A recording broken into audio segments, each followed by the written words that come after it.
পঞ্চগড় জেলা শহরের cinema hall market এলাকায় এইচএসসি পরীক্ষার্থী ও ছাত্রদল কর্মী জাবেদ ওমর জয় হত্যাকাণ্ডে অভিযুক্ত প্রধান আসামি ফারাজ ইসলাম আল আমিন ও তার ছোট ভাই আকাশকে চট্টগ্রাম থেকে গ্রেফতার করেছে পুলিশ। শুক্রবার চট্টগ্রাম গোয়ালপাড়া থেকে তাদের গ্রেফতার করা হয়। পরদিন শনিবার রাত ৮টার দিকে তাদের পঞ্চগড়ে আনা হয় এবং রাতেই চিফ জুডিশিয়াল ম্যাজিস্ট্রেট আদালতে হাজির করা হয়। বিচারক মোহাম্মদ নুরুজ্জামান আদালতের প্রক্রিয়া শেষে হত্যাকাণ্ডের ২ আসামিকে জেলা কারাগারে পাঠানোর নির্দেশ দেন।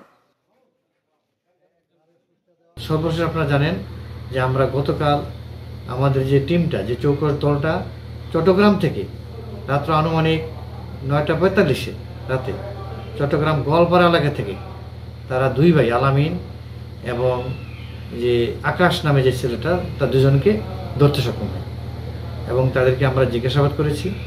জিজ্ঞাসাবাদ করে তাদের এখন আদালতে নেওয়া হয়েছে। তাদেরকে এখন স্বীকারোক্তি জবানবন্দি দিলে আপনারা বাকিরা জানতে পারবেন যে আসলে আমরা বাকিরা কী হচ্ছে।